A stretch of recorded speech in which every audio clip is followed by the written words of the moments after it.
Bueno, vamos a terminar con el epígrafe 3.6 y 3.7. En este caso estábamos hablando ya de la crisis de 1640 y estábamos terminándola. Ya hemos hablado de los diferentes validos del siglo XVII, los principales, es decir, el duque de Lerma, el conde duque de Olivares. Luego hemos hablado de cuáles eran las reformas que había intentado hacer el duque de Olivares y cómo van a llevar cuando se junten con la guerra de los 30 años, que es el epígrafe 3.7.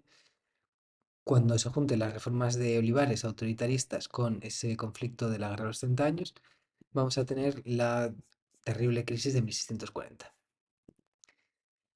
Bueno, estábamos diciendo que la crisis de 1640 se debía a que las reformas que había propuesto Olivares habían sido un fracaso, habían chocado con la resistencia por parte tanto de, bueno, pues de los defensores de los fueros, por ejemplo, de Aragón, los fueros de Cataluña, como también la alta nobleza que se oponía a, por ejemplo, pues esa propuesta de un banco nacional que era el erario de Olivares, o bueno, pues como el ejército tampoco puede ser reformado, como vimos con el fracaso de la Unión de Armas. Todo eso había llevado, que decíamos, a que las reformas no se pudieran llevar a cabo y por tanto las soluciones a la crisis económica que había con la guerra de los 30 años se resolvieran con las medidas de siempre, que son más impuestos. Eso lleva a un descontento social y una oposición a Olivares. Y por tanto, los territorios que no son Castilla, Portugal, Aragón, Valencia, Cataluña, van a oponerse a Olivares. Luego también hemos dicho que la alta nobleza también estaba en contra de Olivares y su autoritarismo, y las clases populares también estaban molestas por la crisis del siglo XVII.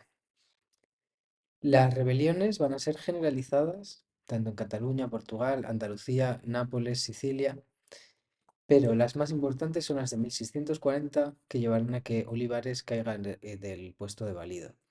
En Cataluña, en 1640, Olivares, debido a que están en guerra con Francia, se manda un ejército para que pueda defender Cataluña de una posible invasión francesa. Por ello, eh, bueno, esta situación va a llevar a que vaya a haber conflictos entre los soldados castellanos e italianos que estaban allí destinados, que eran los tercios, se van a enfrentar con los campesinos. Va a haber situaciones muy feas, va a haber conflictos entre los campesinos, va a haber violaciones, va a haber, bueno, pues malos tratos por parte de los soldados a la población. Hay que pensar que esos soldados son gente que no está bien pagada y muchas veces pues se aprovechaban de la población, les quitaban la comida o lo que fuera, eso lleva a conflictos en un momento en que en Cataluña, pues como podemos ver, con el descontento de la población, con el descontento frente a los ataques a los fueros que está llevándose a cabo desde el gobierno de Castilla, vamos, o que Felipe IV hacía desde Castilla, pues malestar frente a las tropas castellanas, se les ataca. Bueno, conflictos. Entonces, hay una gran revuelta, una fuerte y sangrienta revuelta, que es el Corpus de Sangre de 1640, en el que gente que se había disfrazado de, bueno, pues de campesinos, de segadores, que eran las personas que celebraban esta fiesta del Corpus de Sangre, pues entran en la ciudad de Barcelona y atacan directamente al virrey y le asesinan. A partir de entonces, esta revuelta hace nombrar al rey de Francia conde de Barcelona. Entonces Luis XIII, que es este señor que está aquí, Luis XIII va a ser nombrado conde de Barcelona. Ahora Cataluña, en teoría, no pertenecería a la corona hispánica, a la monarquía hispánica. ¿Qué estamos viendo? Pues estamos viendo una revuelta anticentralista. Está enfrentándose a ese centralismo de Olivares, que quería unificar las leyes, que quería unificar las instituciones, el gobierno, el ejército, todo al modelo de Castilla. El rey de Francia, Luis XIII, va a enviar entonces un ejército a Cataluña para que la tome, ¿no? Y la defienda. Pero esa fuerza de nuevo también va a ser muy opresiva, va a maltratar a la población catalana.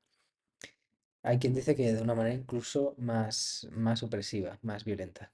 Ello va a llevar a que, bueno, va a haber unas décadas, una década, 12 años, desde 1640 a 1652, en que la población va a estar sometida a una situación muy mala por parte del ejército francés, que se suma a toda esta crisis del siglo XVII, que es un periodo de pestes, de hambre, de crisis económica. Ello lleva a que la propia población se vaya a enfrentar al ejército francés y la monarquía hispánica va a llevar a cabo una invasión de Cataluña a cargo de este hombre, Juan José de Austria, que era hijo bastardo de Felipe IV y que, bueno, pues va a asediar Barcelona, la va a tomar Barcelona en 1652.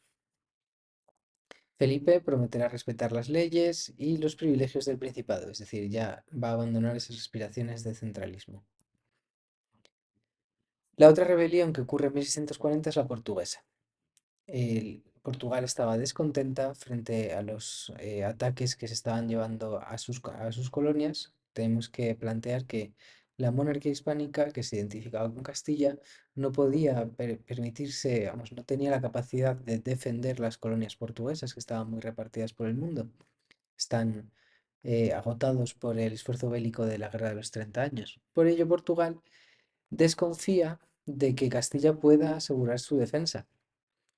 Por ello, ya hay dudas de que sea beneficioso pertenecer a la monarquía hispánica. Lleva, por lo tanto, a un sentimiento independentista de Portugal, un rechazo a formar parte de la monarquía hispánica. Ello lleva a que haya una rebelión. En este caso no es la población la que se levanta frente al ejército, aquí son los grandes nobles que se proclaman independientes, nombrando al duque de Braganza, rey de Portugal, con el nombre de Juan IV. Esto viene en un momento en el que la corona de Castilla no estaba preparada. No esperaban que esto fuera a ocurrir. Y la monarquía hispánica con Felipe IV de Olivares no puede enfrentarse al conflicto en Cataluña y en Portugal al mismo tiempo. Son incapaces. Por ello, no van a responder violentamente, no van a responder con la guerra a la independencia de Portugal, sino que van a dejar ese conflicto aparte y no se va a atacar hasta 23 años después. No habrá una declaración de guerra a esa Portugal independiente hasta 1663. En este momento Portugal estaba consolidada, ya era suficientemente fuerte como para enfrentarse al ataque castellano. Y además Portugal va a contar con el apoyo de Inglaterra y de Francia, pero principalmente de Inglaterra, para bueno, defenderse frente al ataque castellano. Poco tiempo después, 5 años después, con Carlos II se va a reconocer que no se tiene la capacidad de reincorporar Portugal y por ello se reconoce la independencia en el Tratado de Lisboa. Bueno, terminamos con este epígrafe, por tanto, y ahora empezamos con el siguiente 3.8.